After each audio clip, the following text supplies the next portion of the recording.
जय हिंद साथियों, स्वागत है आपका self study classes with Sumit Jain YouTube channel में। साथियों, स्टार्ट हो चुका है आज का ये सेशन। सभी लोग वीडियो को लाइक कर देंगे एक बार।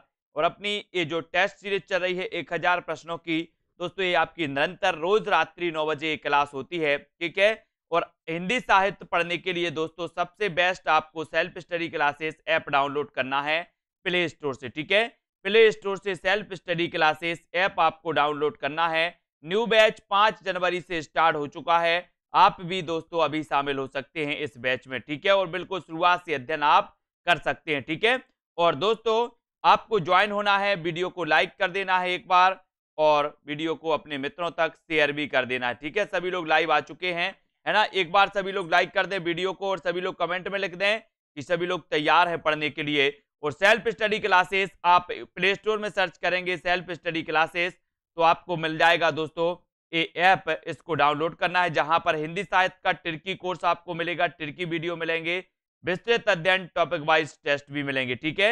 और दोस्तों यहां पर आपके लिए मकर संक्रांति पर एक बृहद आपकी प्रतियोगिता का आयोजन किया जाएगा, जिसमें टॉप 3 विनर्स को दोस्तों, है ना, उपहार स्वरूप व्याकरण टेस्ट सीरीज, इस टेस्ट सीरीज में एडमिशन दिया जाएगा, है ना।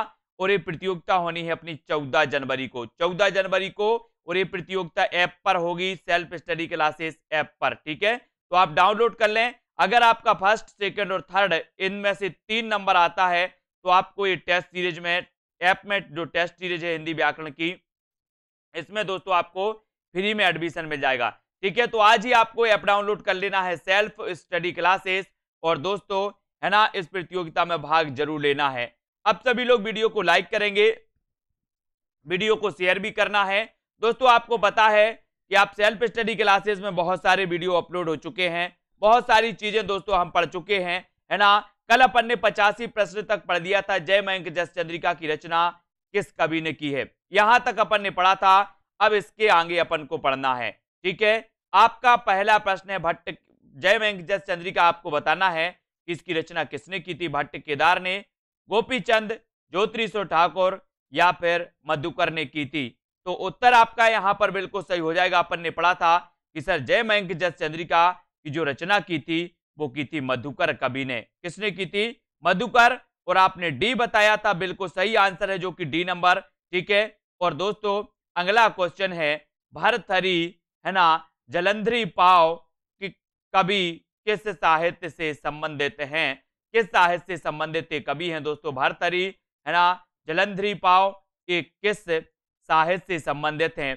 सिद्ध साहित्य से, नाथ साहित्य, जैन साहित्य या फिर रासो साहित्य से। तो 86 का आंसर बताना है। और दोस्तों इनको अपन ने पढ़ा है ना, ठीक है। कई बार अपन ने पढ़ा है दोस्तों 86 में, और 86 में आपका बिल्कुल सही आंसर हो जाएगा भर्तहरि और जलंधरी पाव। ये जो थे दोस्तों, ये थे नाथ साहित्य। ये जलंधरी पाव और भर्तहरि ये नाथ साहित्य से संबंधित थे। नाथ साहित्य यानी कि आपका उत्तर बिल्कुल बी नंबर बिल्कुल सही है, जो सभी लोगों ने, बिल्कुल अधिकांश लोगों ने सही बताया है। एक बार वीडियो को लाइक जरूर कर लें और ऐप को डाउनलोड जरूर करना है साथियों। ऐप को डाउनलोड कर सकते हैं, जहां पर आपको फायदे बहुत हैं, है ना, बहुत फायदे हैं। ऐप को डाउनलोड कर ले, सेल्फ स्टडी क्लासेस ऐप को, है ना। और जिन भी साथियों ने कोर्स को परचेस नहीं किया, वो कोर्स को परचेस कर लें, ज्वाइन हो जाएं, है ना। और दोस्तों 5 तारीख से स्टार्ट हो गया है न्यू बैच, उसमें आप शामिल हो सकते हैं, ठीक है। आदिकाल के अंतर्गत किस साहित्य की प्रमाणिकता संदिग्ध मानी गई है? साहित्य की बताना है। आदिकाल में अपन ने देखा रासो साहित्य लिखा गया, है ना, जैन साहित्य लिखा गया, सिद्ध साहित्य लिखा गया। ये साहित्य अपन ने किस काल में देखे? आदिकाल में देखे, है ना। अब आदिकाल के अंतर्गत किस साहित्य की प्रमाणिकता संदिग्ध मानी गई है? तो यहां पर है प्रश्न क्रमांक 87, और बात होती है प्रमाणिकता की, तो आपका उत्तर क्या हो जाएगा सुषमा जी, है ना। उस उत्तर हो जाएगा आपका रासो साहित्य की। वेरी गुड, रासो साहित्य यानी कि आपका जो ए नंबर है रासो साहित्य, वो बिल्कुल सही हो जाएगा। इसकी प्रमाणिकता संदिग्ध मानी गई है, ठीक है। रासो साहित्य की प्रमाणिकता संदिग्ध मानी गई है ना, तो ये नंबर आपका बिल्कुल सही हो जाएगा। आचार्य हजारी प्रसाद द्विवेदी ने गाथा को किस भाषा का मुख्य छंद माना है? गाथा को किस भाषा का मुख्य छंद माना है आचार्य हजारी प्रसाद द्विवेदी? चयन करना है पाली को, प्राकृत को, अपभ्रंश या फिर हिंदी को। आचार्य हजारी प्रसाद द्विवेदी दोस्तों ये श्रेष्ठ आलोचनाकार माने जाते हैं, है ना। इनका एक ग्रंथ कबीर नामक एक रचना पूछी जाती है कि कबीर नामक रचना किसकी है, तो कबीर नामक एक रचना की थी हजारी प्रसाद द्विवेदी ने। हिंदी साहित्य का आदिकाल भी इन्होंने लिखा, हिंदी साहित्य का उद्भव और विकास भी इन्होंने लिखा, है ना। और हिंदी साहित्य की भूमिका भी लिखी किसने? आचार्य हजारी प्रसाद द्विवेदी ने 1940 में, है ना। और कबीर नामक एक रचना की है हजारी प्रसाद द्विवेदी ने। और हजारी प्रसाद द्विवेदी ने गाथा को किस छंद का माना दोस्तों? तो यहां पर आपका बिल्कुल सही हो जाएगा प्राकृत का। प्राकृत का माना है R Tiwari ji, very good answer. Sanjay Kumar ji Dubey, B number बिल्कुल सही हो जाएगा। वर्ण रत्नाकर किस प्रकार की कृति है? वर्ण रत्नाकर ये सबसे पहले तो आपको याद होना चाहिए, ये पूछा जाता है क्योंकि ये ज्योतिरीश्वर ठाकुर क्योंकि हमें वर्ण को पढ़ना है काय में? ज्योति में पढ़ना है, ज्योति में, अंधेरे में नहीं पढ़ना, ज्योति में पढ़ना है वर्ण को। तो वर्ण रत्नाकर की रचनाकार ज्योतिरीश्वर ठाकुर। और एक किस प्रकार की कृति है वो तो आपको ही चयन करना है। और 89 का आंसर बताना है। और 89 में आपने बिल्कुल सही चयन किया है उत्तर कि सर ये जो वर्ण रत्नाकर है, ये बताओ उत्तर क्या हो जाएगा? ये वर्ण रत्नाकर है दोस्तों, क्या है? सभी लोग बताएंगे वर्ण रत्नाकर। वेरी गुड आंसर, यानी कि आपका 89 का आंसर हो जाएगा दोस्तों। ये जो वर्ण रत्नाकर है ना, ये क्या माना जाता है? ये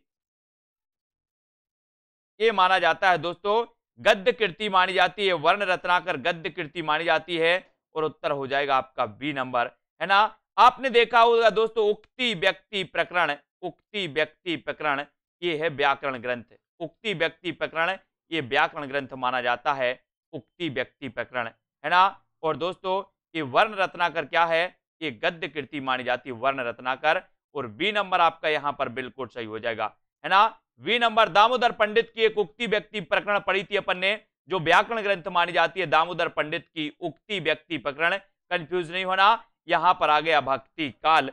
भक्ति काल आपको बताना है। भक्ति काल का आंसर, पहला आंसर है दोस्तों 16वीं शताब्दी के युग को हिंदी काव्य का स्वर्ण युग मानने वाले इतिहासकार कौन है? ये आपको बताना है। प्रश्न क्रमांक आपका 90, 16वीं शताब्दी के युग को हिंदी काव्य का स्वर्ण युग मानना किस इतिहास लेखक की महत्वपूर्ण उपलब्धि है? ये आपको 90 का आंसर बताना है। 90 का उत्तर आपका क्या हो जाएगा? 16वीं 17वीं शताब्दी के युग को 16वीं 17वीं शताब्दी के युग को हिंदी काव्य का स्वर्ण युग मानना किस इतिहास लेखक की महत्वपूर्ण उपलब्धि है? अपन पढ़ते हैं कि हिंदी साहित्य के भक्ति काल को स्वर्ण युग कहा जाता है, लेकिन दोस्तों आपने पढ़ा होगा कि हिंदी साहित्य के भक्ति काल को स्वर्ण युग कहा किसने है? तो आपके सामने दो विकल्प आते हैं, एक तो आता है ग्रियर्सन, तो आप ग्रियर्सन सही लगा देते हो, और दूसरा आता है श्याम सुंदर दास, तो श्याम सुंदर दास भी आपको लगाना है ना। तो यहां पर उत्तर हो जाएगा दोस्तों, यहां पर उत्तर होगा आपका जॉर्ज ग्रियर्सन, यानी कि आपका डी नंबर बिल्कुल सही हो जाएगा। और यहां पर अगर श्याम सुंदर दास होगा तो आप श्याम सुंदर दास, यानी कि दो विद्वानों ने दोस्तों इसको स्वर्ण काल कहा है ना। इसको याद रख लेना, जॉर्ज ग्रियर्सन और श्याम सुंदर दास ने। तो यहां पर डी नंबर बिल्कुल सही है। आचार्य रामचंद्र शुक्ल के अनुसार भक्ति काल का सीमांकन कहां तक माना जाता है? रामचंद्र शुक्ल के अनुसार बताना है। रामचंद्र शुक्ल के अनुसार भक्ति काल का सीमांकन कहां से कहां तक है? प्रश्न क्रमांक 91 का उत्तर आपको चयन करना है। और 91 का आपका बिल्कुल सही आंसर क्या हो जाएगा? क्या हो जाएगा दोस्तों? क्या हो जाएगा? अपन ने संबद्ध पढ़े हैं अभी तक, सन भी आपको कभी कभी पढ़ लेना है। जल्दी से बताओ, हो गई ना कंफ्यूजन वाली बात? प्रश्न क्रमांक 91 उत्तर क्या होगा? उत्तर बताना राजेश मौर्य जी, शिल्पा सिंह जी। 91 का आंसर चयन करना है। कौन सही बताता है देख लेते हैं जरा हम भी, है ना। ये सीता देवी जी, अनूप रावत जी, बहुत बढ़िया आंसर है 1318 से लेकर के 1643 ईस्वी।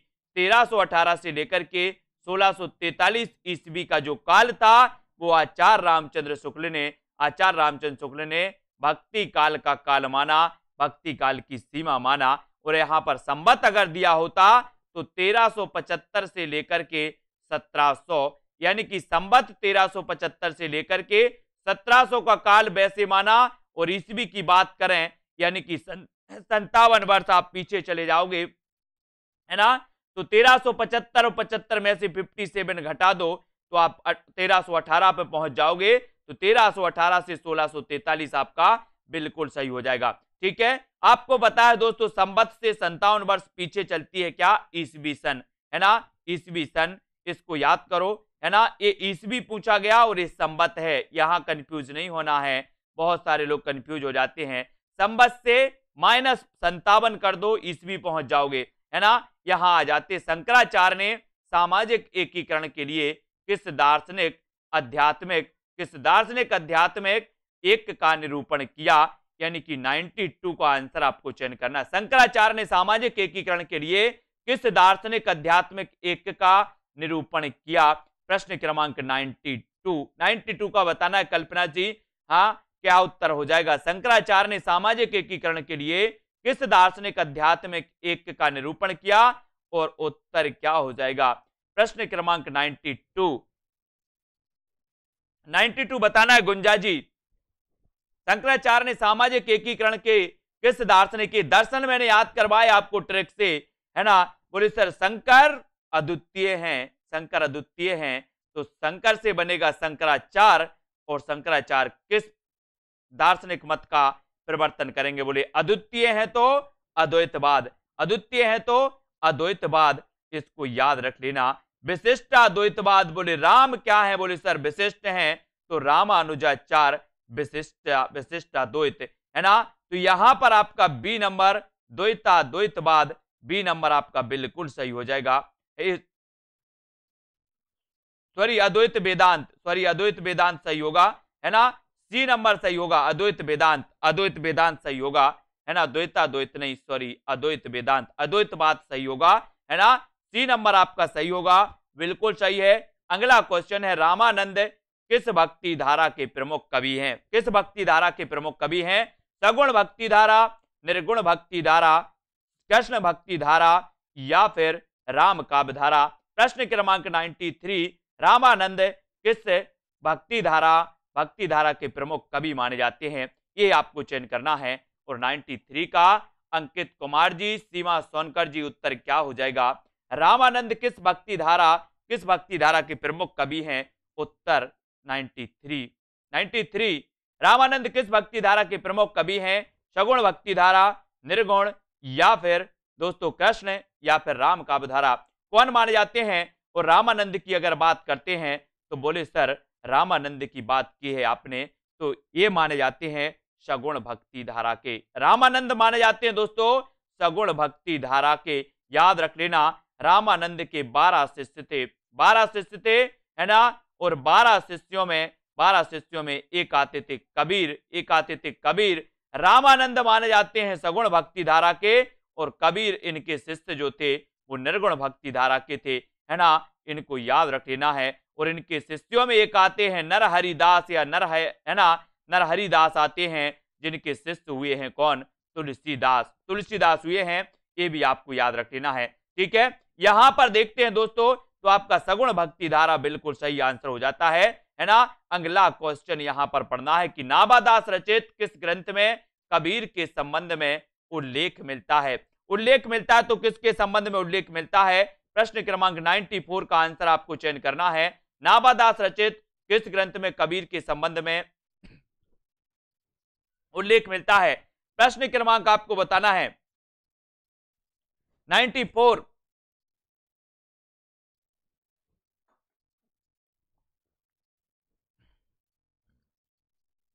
वेरी गुड प्रेम तिवारी जी, 94 का बताना है आपको, नाभादास रचित किस ग्रंथ में कबीर के संबंध में उल्लेख मिलता है। तो नाभादास तो अपन ने कई बार पढ़ा है, बोले सर भक्त जो है, बोले नभ में बैठे भक्त कहां बैठे हैं, नभ में बैठे, नभ में, तो भक्त से बनेगा भक्तमाल, और भक्तमाल यानी कि नाभादास। और नाभादास के गुरु का नाम क्या था, अग्रदास था। नाभादास के गुरु का नाम। और अग्रदास की एक रचना पूछी जाती है, कौन सी? ध्यान मंजरी। ध्यान मंजरी याद रख लेना, ये रचना पूछी जाती है अग्रदास की, है ना, याद रखो। ये अग्रदास गुरु थे, कौन?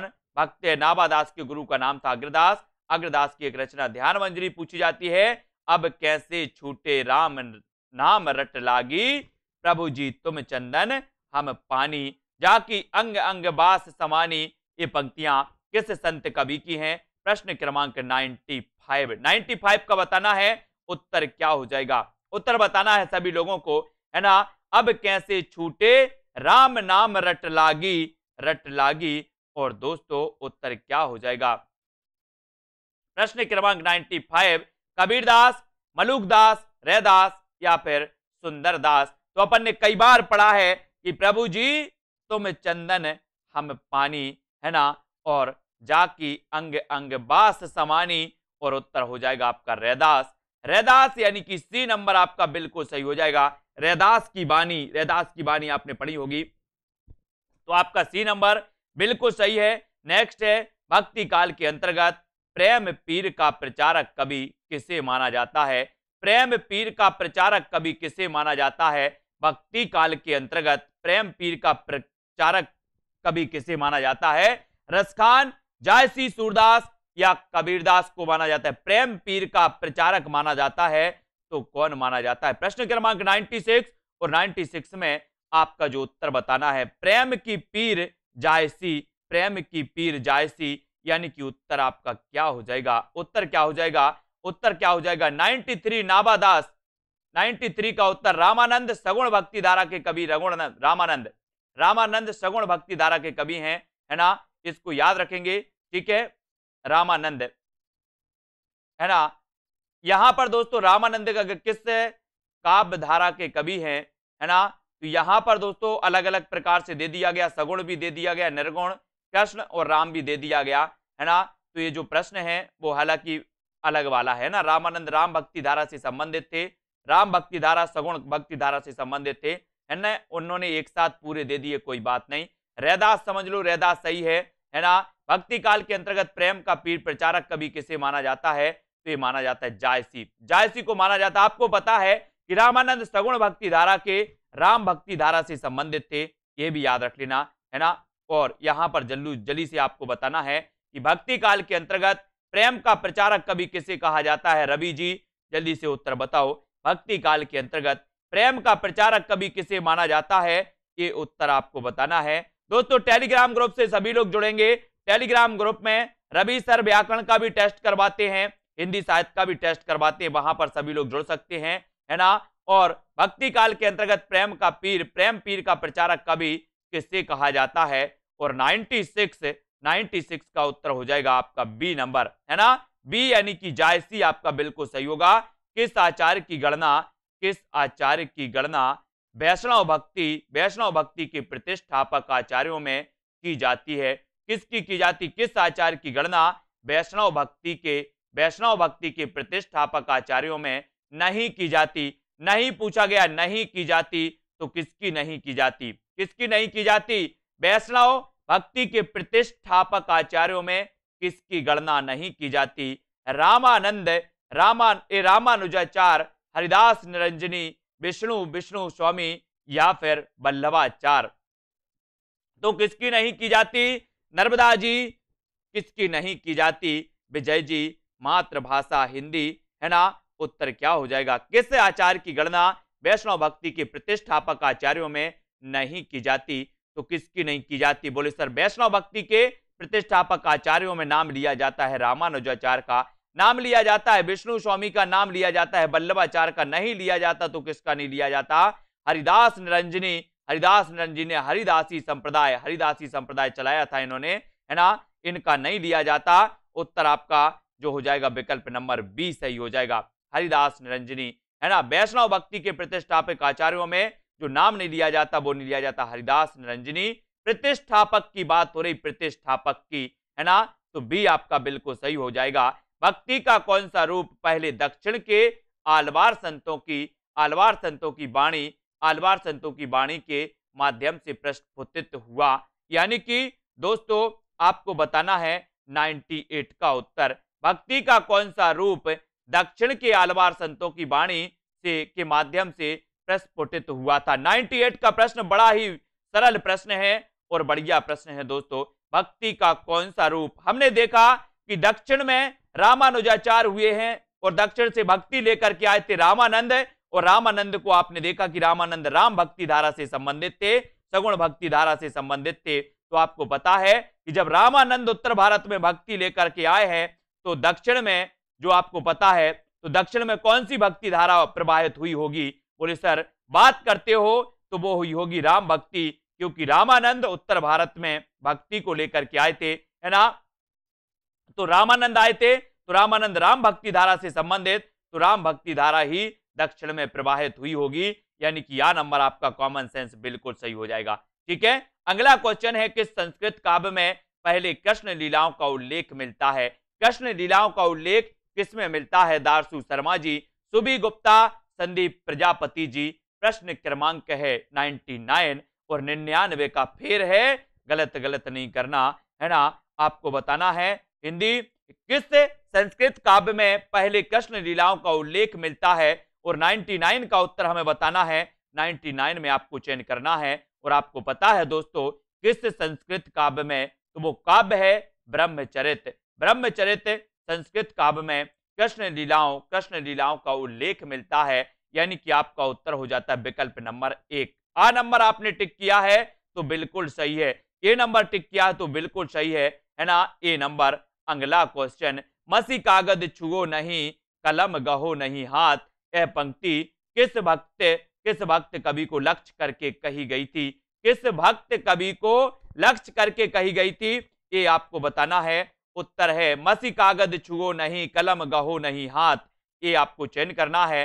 सभी लोग वीडियो को एक बार लाइक कर देना। रोज रात्रि 9 बजे अपन ये पढ़ते हैं दोस्तों, है ना। इस पर चयन करते हैं, इस पर बहुत ही महत्वपूर्ण प्रश्नों को पढ़ते हैं, टेस्ट करते हैं। जिन भी साथियों ने अभी तक self study classes app download नहीं किया है वो एक बार प्ले स्टोर में जाएं और सर्च करें सेल्फ स्टडी क्लासेस। आपको दोस्तों यहां पर मटेरियल मिलेगा, यहां पर आप कोर्स परचेस करेंगे, है ना।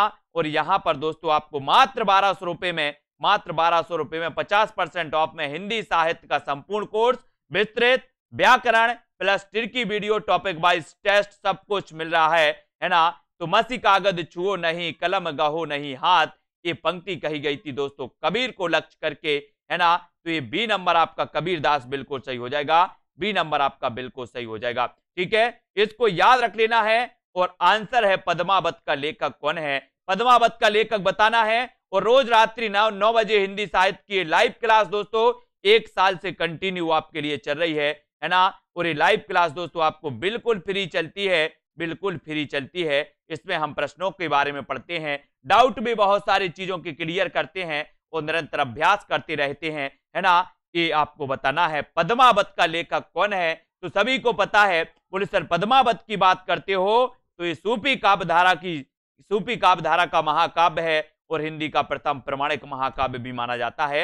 ये भी याद रख लेना, हिंदी का प्रथम महाकाव्य पृथ्वीराज रासो, लेकिन हिंदी का प्रथम प्रमाणिक महाकाव्य दोस्तों पद्मावत। हिंदी का प्रथम राम काव्य पर आधारित महाकाव्य रामचरितमानस, हिंदी का द्वितीय राम काव्य पर आधारित महाकाव्य साकेत, है ना। तो इस प्रकार से याद रख लेना दोस्तों कि पद्मावत का जो लेखक है वो है जायसी। कौन है? जायसी। और ये पद्मावत सूफी काव्य धारा का श्रेष्ठ ग्रंथ माना जाता है और इसकी भाषा मानी जाती है कौन सी? अवधी भाषा में लिखा गया था पद्मावत, है ना।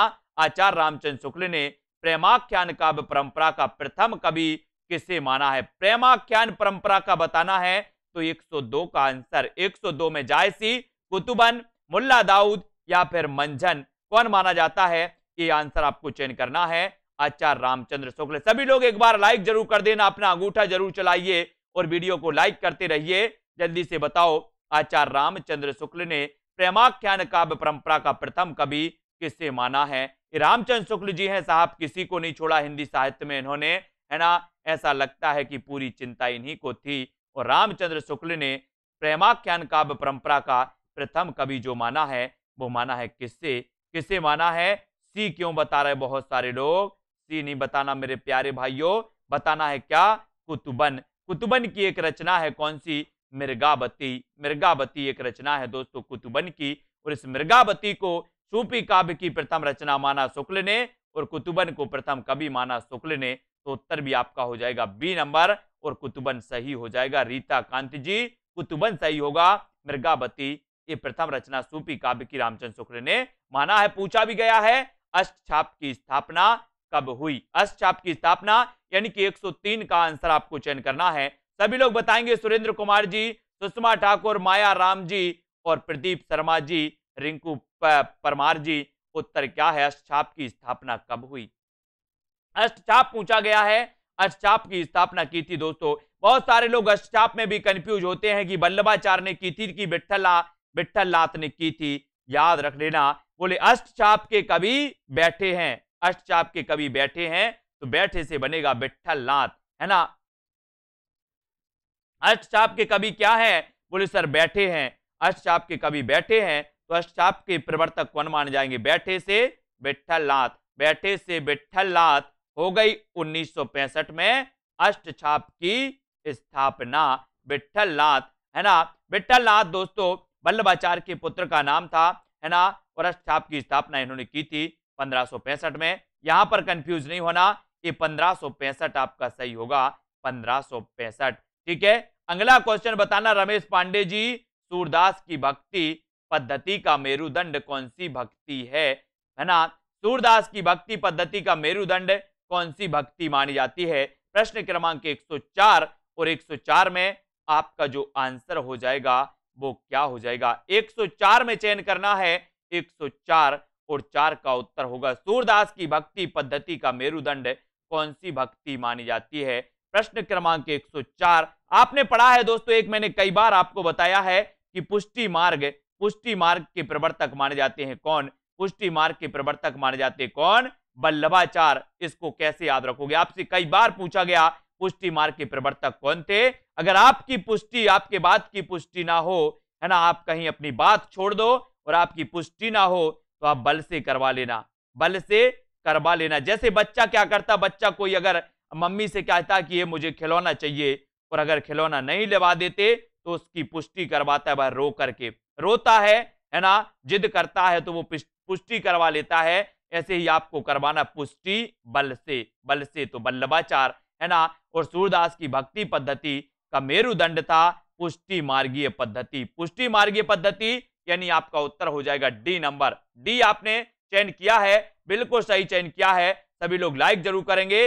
अजगर करे ना चाकरी, पंछी करे ना काम, दास मलूका कहे गए सबके दाता राम। पंक्तियां किसकी हैं, अजगर करे ना चाकरी, है ना। तो यहां पर तो आपका सीधा सीधा पूछा गया, कई बार पूछा भी गया है ना। 105 का आंसर आपको चयन करना है, हिंदी कविता जी, है ना। उत्तर हो जाएगा अजगर करे ना चाकरी, पंछी करे ना काम। उत्तर आपका सही होगा। यहां पर आ गया मलूका, मलूका आ गया, तो बोले सर मलूका से समझ गए मलूक दास, मलूका से समझ गए क्या, मलूक दास, यानी कि उत्तर आपका सी नंबर बिल्कुल सही हो जाएगा। सी नंबर जिन्होंने चयन किया है प्रमोद जी, है ना, राजेश जी, बिल्कुल सही है। आरती सक्सेना, अगला क्वेश्चन कबीर किसके शिष्य थे, यानी कि कबीर के गुरु का नाम क्या था, ये आपको चयन करना है। सभी लोग चयन करेंगे, डॉक्टर संजय जी, तमू जी, है ना। उत्तर बिल्कुल सही बताना है, कबीर किसके शिष्य थे, रामानुज के, रामानंद के, शंकराचार्य के, नानक देव के। सभी लोगों को टेलीग्राम ग्रुप में जरूर जुड़ना है, सभी लोग टेलीग्राम ग्रुप में जुड़े, व्हाट्सएप ग्रुप में जुड़े, है ना दोस्तों। यहां पर ऐप भी आपको डाउनलोड करना है, बहुत सारी चीजें टेलीग्राम में आपको टेस्ट सीरीज भी करवाई जाती है ना। और दोस्तों सभी लोग जुड़ेंगे और जिसको भी टेस्ट ज्वाइन कोर्स ज्वाइन करना है वो कोर्स भी ज्वाइन कर सकते हैं। विस्तृत अध्ययन की वीडियो टॉपिक वाइज टेस्ट के लिए, है ना, टीजीटी, पीजीटी, यूके, एलटी, है ना, और दोस्तों आरपीएस आदि विभिन्न एग्जामों के लिए हिंदी साहित्य, जिनमें भी हिंदी साहित्य पूछा जाता है, ये हिंदी साहित्य उन सभी के लिए उपयोगी है। और कबीर के गुरु का नाम था क्या, रामानंद। रामानंद यानी बी नंबर आपका बिल्कुल सही हो जाएगा। और चंदायन किस लेखक की रचना है, यानी कि 107। फिर आपके सामने 107वां उत्तर है और 107 में आपको चयन करना चंदायन। चंदायन ये किसकी रचना है, प्रश्न क्रमांक 107। 107 में क्या हो जाएगा आपका सही, सुरेंद्र जी, गिरी अंकित जी, है ना, अनीता, ममता जी, पंकज जी। उत्तर आपने बताया आदेश दीवी जी। बोले सर चंदायन की बात करोगे तो हम भी शांत नहीं रहेंगे, उत्तर बता के ही रहेंगे। तो उत्तर आपका क्या हो जाएगा 107 का। देखते हैं कौन सही बता रहा है। और बहुत सारे लोगों ने बिल्कुल सही बताया है कि सर चंदायन की जो रचनाकार हैं वो है कौन, मुल्ला दाऊद। कौन है, मुल्ला दाऊद हैं। इस क्लास को निरंतर अटेंड करना है, एक भी क्लास मिस नहीं करना है, आपका हिंदी साहित्य भी बहुत अच्छा हो जाएगा, है ना। और जिन साथियों को कोर्स ज्वाइन करना है उनका तो हो ही जाएगा, है ना। तो यहां पर मुल्ला दाऊद, ये याद रख लेना दोस्तों, इनकी रचना है चंदायन। चंदायन, मुल्ला दाऊद, है ना। अगला क्वेश्चन, ढोला मारूरा दूहा। ये ढोला मारूरा दूहा आ गया, कल अपन ने पढ़ा था। ढोला मारूरा दूहा के दो कवि हैं, बोले सर, एक तो कौशललाभ और दूसरे कल्लोल कवि। यहां अब आपसे पूछा गया है कि ढोला मारूरा के दोहा रचनाकार कौन है, तो आपको कौशललाभ कहीं ऑप्शन में नहीं दिखेगा, है ना। आपको एक ही ऑप्शन दिख रहा है और वो ऑप्शन कौन सा है, कौन सा है, कमेंट में आपको ही बताना है। ढोला मारूरा दूहा के रचयिता कौन माने जाते हैं, जल्दी से लिखो कमेंट में। ढोला मारूरा दूहा के रचयिता कौन है, और आपने चयन किया। बोले सर यहां पर कल्लोल कवि आया तो कल्लोल लगा देना, और यहां पर कल्लोल की जगह कुशल लाभ आता तो कुशल लाभ लगा देते। ठीक है, तो इसको नहीं भूलना कभी। किस रामायण को आदिकाल मानकर राम कथा के मूल स्रोत के रूप में स्वीकार किया गया। किस रामायण को आदि काव्य मानकर राम कथा के मूल स्रोत के रूप में स्वीकार किया गया, वो रामायण कौन सी है दोस्तों, वो रामायण कौन सी है। प्रश्न क्रमांक 109 और 109 का आपका उत्तर क्या हो जाएगा, उत्तर क्या होगा। किस रामायण को आदिकाल मानकर रामकथा के मूल स्रोत के रूप में स्वीकार किया गया, तो अपन पढ़ते ना कि मूल स्रोत, रामायण का जो मूल स्रोत माना जाता है वो माना जाता है वाल्मीकि रामायण, है ना। वाल्मीकि रामायण माना जाता, यानी कि आपका जो डी नंबर बिल्कुल सही हो जाएगा, है ना। प्रश्न क्रमांक 109 और 109 में आपने चयन किया है वाल्मीकि रामायण, है ना। वाल्मीकि रामायण लिखा जाता है, इसको वाल्मीकि को भी याद रख लेना दोस्तों। क्या लिखा जाता है, वाल्मीकि, बा आदा ला मा और की आता है ऐसे, है ना, की ए, है ना। इसलिए बाल्य नहीं करना, बाल्य नहीं पढ़ना है, वाल्मीकि पढ़ना, वाल्मीकि, है ना, बाल्य नहीं करना। जानकी हरण का रचयिता कौन है, जानकी हरण यानी कि 110 का आंसर, 110 का बहुत ही प्यारा प्रश्न है दोस्तों। अपन ने अभी तक पढ़ा था जानकी मंगल पढ़ा था, है ना दोस्तों, लेकिन अब अपन को पढ़ना जानकी हरण। जानकी हरण बोले सर जानकी हरण की बात करते हो तो याद रख लेना, है ना, है ना। राक्षस क्या बोलते थे, दो कुमार हैं उनके साथ एक और, है ना, लेडीज है, ऐसे करके कुछ बोलते थे।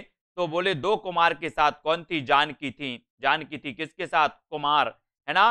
बोले दो कुमार जंगल में आए हैं। इस प्रकार से जब राक्षस देखते थे ना श्री राम और लक्ष्मण को, दो कुमार जंगल में आए हैं और उनके साथ एक महिला भी है ना, ऐसे करते थे। तो कुमार से क्या बनेगा, कुमार से बनेगा जानकी हरण कुमारदास। जानकी हरण कुमारदास की रचना है, जानकी हरण कुमारदास, यानी कि 110 का आंसर, 110 का आंसर हो जाएगा दोस्तों क्या, आ नंबर आपका बिल्कुल सही है, कुमारदास। और अगला क्वेश्चन आपकी स्क्रीन पर है, रज्जब, सुंदरदास, प्रागदास आदि संत कवि किस पंथ के अनुयायी थे, है ना। रज्जब, सुंदरदास, प्रागदास आदि संत कवि किस पंथ के अनुयायी कवि थे। और दोस्तों आपने देखा होगा कि संत काव्यधारा निर्गुण शाखा से उत्पन्न होती है, संत काव्यधारा और सूफी काव्यधारा। संत काव्यधारा को ज्ञानश्रयी काव्यधारा भी कहा जाता है ना। और रज्जब, सुंदरदास, प्रागदास ये आदि जो संत हैं ये किस काव्यधारा से संबंधित माने जाते हैं। तो प्रश्न 11 में 111 में आपने चयन किया है कि ये माने जाते हैं दोस्तों दादू पंथ के अनुयायी माने जाते हैं। कौन, रज्जब, सुंदरदास और प्रागदास, ये माने जाते हैं दादू पंथ के, ये दादू पंथ के माने जाते हैं। इनको याद रख लेना, भूलना नहीं है दोस्तों। रज्जब, सुंदरदास और प्रागदास माने जाते हैं दादू पंथ के, और उत्तर हो जाएगा विकल्प नंबर बी, दादू पंथ, यानी कि दादू दयाल ने एक पंथ चलाया था, दादू पंथ, है ना, वो ही दादू पंथ है। और अगला क्वेश्चन है, रामलला नहचू किसकी रचना, रामलला नहचू यानी कि 112, और 112 का उत्तर क्या हो जाएगा। ये तो सभी लोगों को पता है लगभग, वीडियो को सभी लोग एक बार लाइक कर देना, जिन भी साथियों ने कोर्स परचेस नहीं किया है, ऐप डाउनलोड नहीं किया है सेल्फ स्टडी क्लासेस, वो ऐप डाउनलोड करने, है ना दोस्तों। आज से ही आपका दोस्तों बैच स्टार्ट हुआ है, आप जुड़ सकते हैं, न्यू बैच में जुड़ सकते हैं और स्टार्टिंग से अपना अध्ययन कर सकते हैं। तो जिन भी साथियों को हिंदी साहित्य पढ़ना है, विस्तृत पढ़ना है, ट्रिक से पढ़ना है, टेस्ट भी देना है, वो जुड़ जाए सेल्फ स्टडी क्लासेस के दोस्तों पेड कोर्स से, और उत्तर हो जाएगा यहां पर रामलला नेहचू तुलसीदास, रामलला नेहचू तुलसीदास, और आ नंबर आपका बिल्कुल सही हो जाएगा, ए नंबर आपका बिल्कुल सही हो जाएगा। अगला है विद्यापति का जन्म कहां हुआ था। विद्यापति की जब भी बात होती है तो हमें दो चीजें याद आती हैं कि एक तो इनको मैथिल कोकिल कहा जाता है विद्यापति को, एक इनकी पंक्ति है ना, कौन कौन सी पंक्ति है, देसिल बहना सबजन मिठा, सबजन मिठा, ये विद्यापति की पंक्ति मानी जाती है। और तीसरी चीज याद आती है कि इनकी जो पदावली है वो मैथिली भाषा में इसकी रचना की गई। और चौथी चीज हमें याद आती है कि कीर्ति लता और कीर्ति पताका इनकी दो रचनाएं अब हट्ट में इन्होंने रचना की थी, है ना। तो इस प्रकार से 3-4 चीजें हमें विद्यापति का नाम लेते ही याद आ जानी चाहिए, और उत्तर हो जाएगा विद्यापति का जन्म कहां हुआ था, तो आपको बताना है। 113 का आंसर आपको चयन करना है और उत्तर हो जाएगा दोस्तों बिहार। बोले सर विद्या बिहार नहीं करती, विद्या बिहार नहीं करती, विद्या तो बढ़ती रहती है, विद्या बिहार नहीं करती, है ना। या याद करो कि बिहार के विद्यापति, बिहार के विद्यापति, बिहार में जन्म हुआ था विद्यापति साहब का। इनको 1 नंबर, 13 का 1 नंबर आपका बिल्कुल सही हो जाएगा।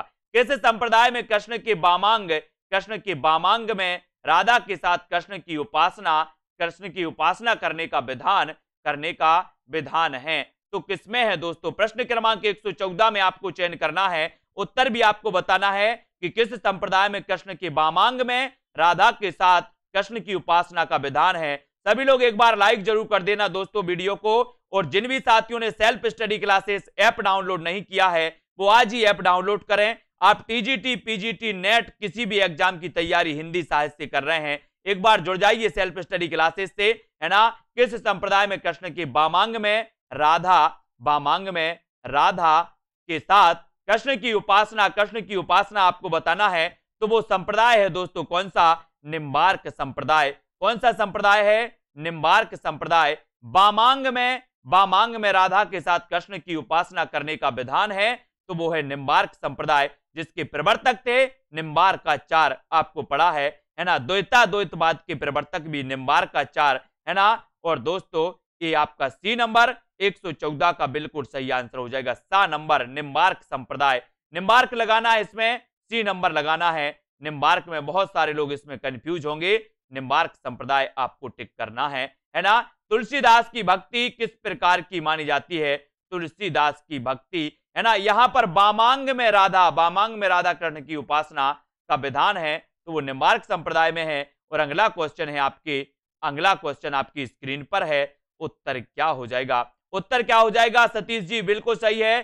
तुलसीदास की भक्ति किस प्रकार की है, तुलसीदास की भक्ति किस प्रकार की है। बोले सर तुलसीदास की बात करते हो तो इनके बारे में एक अपन ने गाना बनाया था कि तुलसी को बैराग्य हुआ है, राम राम यह जानकी, पढ़ा था ना। बहुत बढ़िया सॉन्ग था दोस्तों, अपने लिए बहुत बढ़िया दोहा था, जिनके माध्यम से हमने तुलसीदास की रचनाओं को याद किया था, है ना, और तुलसीदास की भक्ति किस प्रकार की मानी जाती है। तो बोले सर तुलसीदास ने अपने आप को दास माना था, किसका दास माना था, राम का दास माना था। बोले चित्रकूट के घाट पर और भाई संतन की भीड़, तुलसीदास चंदन घिसे तिलक देत रघुवीर, है ना। रत्नावली ने कहा कि इतना प्रेम इतनी भक्ति अगर आप भगवान श्री राम से करोगे तो भव सागर से तर जाओगे, छोड़ छाड़ के और निकल जाते हैं, है ना। और राम की भक्ति में पूरा जीवन लगा देते हैं तुलसीदास जी, है ना। और तुलसीदास की भक्ति किस प्रकार की थी, तो दास भाव की थी। मीराबाई की भक्ति किस प्रकार की थी, तो माधुर भाव की थी। सूरदास की भक्ति किस प्रकार की थी, तो आपकी थी किसकी, सखा भाव की। ये 3 प्रश्नों में से एक क्वेश्चन पूछ लिया जाता है, इसलिए याद रख लेना। अष्टछाप के दार्शनिक गुरु कौन है,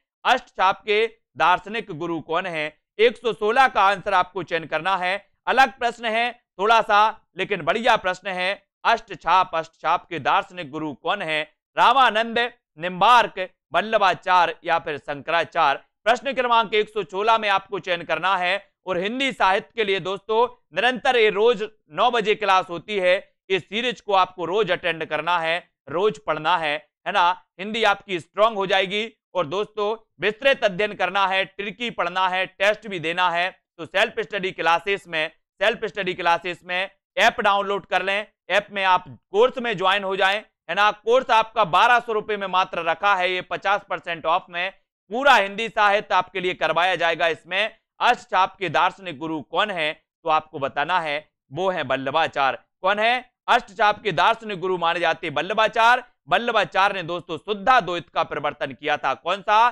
शुद्धाद्वैत।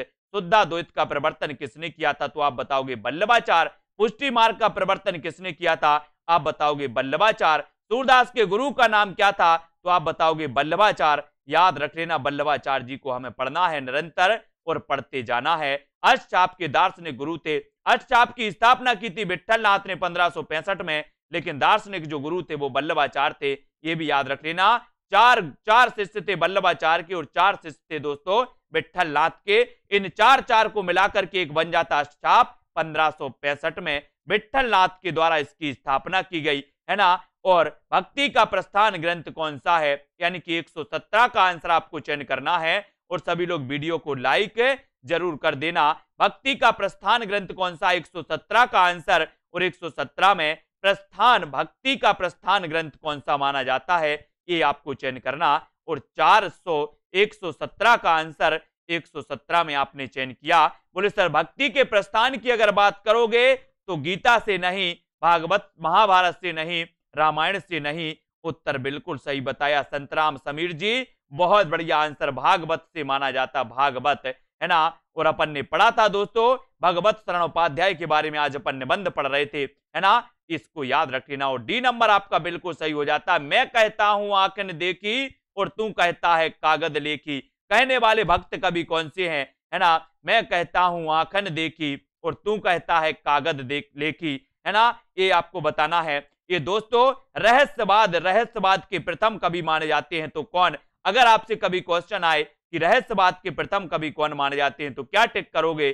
टिक कर लेना है कबीरदास को, टिक कर लेना कबीरदास को। भक्ति काल के 2 कवि जायसी और कबीरदास, 2 कवि दोस्तों रहस्यवाद से प्रभावित माने जाते हैं, है ना। और रहस्यवाद के प्रथम कवि माने जाते हैं कबीरदास। सबसे ज्यादा रहस्यवाद पाया जाता है तो छायावाद में पाया जाता है, और छायावाद में भी सबसे ज्यादा पाया जाता है तो महादेवी वर्मा में पाया जाता है। ये भी याद रख लेना। और महादेवी वर्मा दोस्तों बौद्ध धर्म से प्रभावित थी, बौद्ध धर्म से प्रभावित थी। अरविंद दर्शन से प्रभावित थे पंत जी, है ना। ये भी याद रख लेना। और मैं कहता हूं आंखें देखी, तू कहता है कागज लेखी। उत्तर आपका हो जाएगा क्या? उत्तर हो जाएगा कबीरदास। कबीरदास यानी कि डी नंबर आपका बिल्कुल सही हो जाएगा। भक्तन को कहा सीकरी सो काम, किस कवि की पंक्ति है? अकबर के बुलावे पर कहा था दोस्तों, किसने कहा था ये? भक्तन को कहा सीकरी सो काम, टूटत जात पनैया, है ना। ये कही थी, किसने कही थी, ये बताना है पंक्ति। और दोस्तों आपसे कभी अगर पूछा जाए कि अष्टचाप के सबसे वरिष्ठ कवि कौन थे, अष्टचाप के सबसे वरिष्ठ कवि थे कुंभन दास। कुंभन दास थे, ये भी आपको याद रख लेना। कुंभन दास के गुरु का नाम था वल्लभाचार्य, ये भी याद रख लेना। और भक्तन को कहा सीकरी सो काम, किस कवि की पंक्ति मानी जाती है, तो आपको भी याद रख लेना कि सर कुंभन दास की मानी जाती। किसकी? कुंभन दास, यानी कि उत्तर हो जाएगा आपका सी नंबर। कुंभन दास, सी नंबर बिल्कुल सही है। ठीक है, सभी लोग वीडियो को लाइक करना दोस्तों, और ऐप को डाउनलोड जरूर कर लेना। ऐप पर डाउनलोड आप करते हो तो ऐप पर आपको संपूर्ण कोर्स, हिंदी साहित्य संपूर्ण कोर्स दोस्तों, इससे एक बार जुड़ जाओ, है ना। हिंदी साहित्य आपको मजा आने लगेगा, अच्छा लगने लगेगा, पढ़ने को मन करेगा। सूरदास का लीला वर्णन किससे प्रभावित है? महाभारत से, विद्यापति की पदावली, गीत गोविंद या फिर भागवत पुराण से। सूरदास का लीला वर्णन किससे प्रभावित माना जाता है? प्रश्न क्रमांक 120 और 120 का आंसर आपका क्या हो जाएगा? ये वही सूरदास हैं दोस्तों, ये वही सूरदास हैं जिन्हें रामचंद्र शुक्ल ने कहा था कि सूरदास दोस्तों वात्सल्य का कोना कोना क्या कराए हैं जहां काए हैं, है ना। इसको याद रखना। और सूरदास का लीला वर्णन किससे प्रभावित है? तो 120 का आंसर और 120 का हो जाएगा भागवत पुराण। भागवत पुराण यानी कि डी नंबर आपका बिल्कुल सही हो जाएगा। सूरदास का लीला वर्णन है भागवत पुराण से। सूर सागर, सूर सारावली और दोस्तों साहित्य लहरी ये पूछे जाते हैं। ठीक है, इनको याद रख लेना। वीडियो को सभी लोग लाइक कर देना और रोज 9 बजे इसी प्रकार से अपनी क्लास होगी। और मकर संक्रांति को दोस्तों एक टॉप प्रतियोगिता का आयोजन किया जाएगा सेल्फ स्टडी क्लासेस ऐप पर, है ना, जहां पर आपके 50 प्रश्न होंगे। इस टेस्ट में 50 प्रश्न होंगे, आपको टेस्ट दिया जाएगा, ऑनलाइन टेस्ट आपको लगाना है। टॉप 3 विनर्स को दिया जाएगा हिंदी व्याकरण टेस्ट सीरीज में फ्री एडमिशन मिलेगा।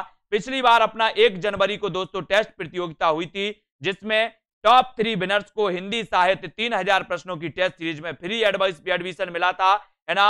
अब ये हिंदी व्याकरण की टेस्ट सीरीज में फ्री एडमिशन मिलेगा टॉप 3 विनर्स को। तो इस प्रतियोगिता में आपको जुड़ना है। सेल्फ स्टडी क्लासेस ऐप पर यह प्रतियोगिता आयोजित की जाएगी, तो आज ही डाउनलोड करें सेल्फ स्टडी क्लासेस ऐप। और ये प्रतियोगिता 14 जनवरी को आयोजित की जाएगी। और 26 जनवरी को एक विशाल प्रतियोगिता, जिसमें दोस्तों आपको 2400 का कोर्स फ्री में मिलेगा। टॉप 3 विनर्स को 2400 का कोर्स बिल्कुल फ्री में एडमिशन दिया जाएगा। अगर आप भी टॉप 3 में या फर्स्ट सेकंड थर्ड रैंक लाते हैं तो 26 जनवरी को एक प्रतियोगिता का आयोजन किया जाएगा, जिसमें आपको फ्री में एडमिशन मिलेगा। फिलहाल दोस्तों सेल्फ स्टडी क्लासेस ऐप आपको डाउनलोड कर लेना है अभी और जुड़ जाना है। और दोस्तों यहां पर न्यू बैच स्टार्ट हो चुका है, 5 जनवरी से न्यू बैच स्टार्ट हो चुका है। इस बैच से अगर आपको जुड़ना है तो self study classes app download कर लो, है ना। यहां पर ट्रिकी अध्ययन करवाया जाएगा, यहां पर विस्तृत अध्ययन करवाया जाएगा, यहां पर टॉपिक वाइज आपको टेस्ट मिलेंगे, है ना। यहां पर डाउट सॉल्यूशन आपका किया जाएगा।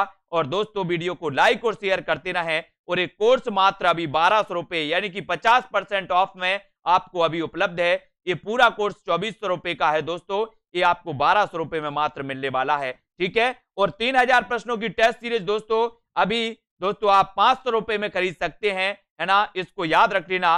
और ज्वाइन मेंबर जिनने भी दोस्तों ए ग्रेड प्राप्त किया था पिछली प्रतियोगिता में, वो 450 में 3000 प्रश्नों की टेस्ट सीरीज को परचेस करके अपना दोस्तों ज्ञान और अपना दोस्तों जितना पढ़ा है उसका आकलन कर सकते हैं, ठीक है। तो सभी लोग बने रहें इसी प्रकार से रोज रात्रि 9 बजे हिंदी साहित्य सेल्फ स्टडी क्लासेस के साथ, और अपने ज्ञान का वर्धन करते रहें। और साथ ही दोस्तों ऐप को डाउनलोड सभी लोग कर लें, है ना। और ऐप पर आपकी प्रतियोगिता भी समय समय पर आयोजित की जाती हैं, टेस्ट भी आपको दिए जाते हैं, है ना। और इसी प्रकार से रटते रहें, आगे बढ़ते रहें, है ना, और चलते रहें अर्शदीप जी, ठीक है। और वीडियो को लाइक जरूर करते रहें, ठीक है। उत्तर आपका इसी प्रकार से पढ़ते रहें, ठीक है। और राजेंद्र, विजय जी, अनिता जी, राजेश जी, अर्शदीप, अंजू जोशी जी, बहुत सारी चीजें आप अगर निरंतर क्लास अटेंड भी करते हैं तो बहुत सारी चीजें तो आपको रट ही जाएंगी, बहुत सारी चीजें आपको रट जाएंगी। और रट जाएंगी तो कॉन्फिडेंस हाई लेवल पर पहुंच जाएगा, है ना। और बिल्कुल नितेंद्र जी, दिव्या जी, शोभा, मोहित जी, सोनम जी, अमित जी, गीता देवी जी, ठीक है। और दोस्तों ये जो प्रतियोगिता आयोजित की जाएगी, ये प्रतियोगिता फ्री आयोजित की जाएगी, सभी के लिए प्रतियोगिता होगी, सभी लोग इसमें भाग ले सकते हैं, है ना। और दोस्तों ये आपकी जो है इसको जीत सकते हैं, ठीक है, बिल्कुल सही है। और दोस्तों जल्दी जल्दी से आपको लाइक करना है ना। हेमा जी, और टेलीग्राम ग्रुप से सभी लोग जुड़ जाएं, टेलीग्राम ग्रुप से जुड़ना है। और दोस्तों व्हाट्सएप ग्रुप से भी आपको जुड़ना है। व्हाट्सएप पर आप मैसेज करेंगे तो आपको लिंक मिल जाएगी व्हाट्सएप ग्रुप की, टेलीग्राम ग्रुप की, है ना। टेलीग्राम ग्रुप में हिंदी व्याकरण का टेलीग्राम ग्रुप भी है ना, हिंदी साहित्य का भी है। वहां रवि सर करवाते हैं टेस्ट, है ना। और यहाँ हेम सर, रोमा जी करवाती हैं टेस्ट। तो ज्वाइन वाला अलग है, ज्वाइन वाला टेलीग्राम भी अलग है ना, उससे भी आप जुड़ सकते हो। कैसे जुड़ सकते हो, जब आप पेड कोर्स उसका ले लेते हो तो ज्वाइन टेलीग्राम ग्रुप में पहुंच जाते हो, है ना। वहां पर भी आपकी निरंतर टेस्ट होते हैं, निरंतर डाउट क्लियर होते हैं। और दोस्तों यहाँ पर आपके रवि सर भी टेलीग्राम पर आपके करवाते हैं, ठीक है। तो आप लोग जरूर जुड़े। सोनू सिंह, अनूप जी, नर्मदा जी, है ना, और उदय जी, पूनम जी, डॉक्टर वंदना जी। दोस्तों आपका पता है कि आपका छायावाद यानी कि बैच नंबर 1 का छायावाद का टेस्ट होना है 10 तारीख को। और बैच नंबर 2 का दोस्तों हिंदी साहित्य के इतिहास लेखन का टेस्ट होना है 8 तारीख को, ठीक है, 8 तारीख को होना है। उसमें आपको जुड़ जाना है। जिस भी साथी को अभी हिंदी साहित्य में जुड़ना है ना, स्टार्ट से अध्ययन चालू हुआ है, स्टार्ट से टेस्ट होंगे, है ना, स्टार्ट से ही सब कुछ होना, वो जुड़ सकते हैं। और कोर्स दोस्तों कोर्स परचेस कर सकते हैं। सोनू सिंह जी, हर्षवी जी, है ना, ममता जी और अनूप राजपूत जी, सुनीता यादव जी, आलोक जी, है ना, रवि जी प्रजापति, ठीक है। तो सभी लोग इसमें जुड़ सकते हैं, आलोक सिंह जी, ओके आशा जी, है ना, और इमरान जी, हरिओम, वेरी गुड, धर्मेंद्र जी, ठीक है। तो जुड़े रहें, वीडियो को लाइक करते रहें और 9 बजे वाली इस क्लास में रोज अध्ययन करें सुरेंद्र जी, ठीक है, बिल्कुल सही है ना। और हेमा जी, विभा जी, आयुष सिंह जी, सभी को धन्यवाद, प्रदीप जी, ठीक है, अमित जी, बिट्टू जी। पिछली प्रतियोगिता एक अपनी आयोजित की गई थी 1 तारीख को न्यू ईयर पर, जिसमें है ना रक्षित शर्मा जी, लवली जी, मोनू जी, ये 3 विनर्स बने थे, है ना। और बहुत सारे लोगों के 50 में से 50 नंबर भी आए थे, रोमा जी के आए थे, राम मूरत जी के आए थे, बहुत सारे लोगों के आए थे, है ना। ये दोस्तों 50 में से 50 नंबर लाना, 30 में से 30 नंबर लाना, ये बहुत बड़ी बात है। सभी लोग इस लक्ष्य को पाने के लिए प्रैक्टिस करें, है ना, और दोस्तों इसी प्रकार से जुड़े रहें, ठीक है। तो वीडियो को लाइक और शेयर जरूर करें। आज की वीडियो के लिए इतना ही दोस्तों। आलोक पाठक जी, है ना, और बिट्टू सिंह जी, अभिलाषा रावत जी, पूर्णिमा, धर्मेंद्र जी, आज की वीडियो के लिए बस इतना ही। जय हिंद।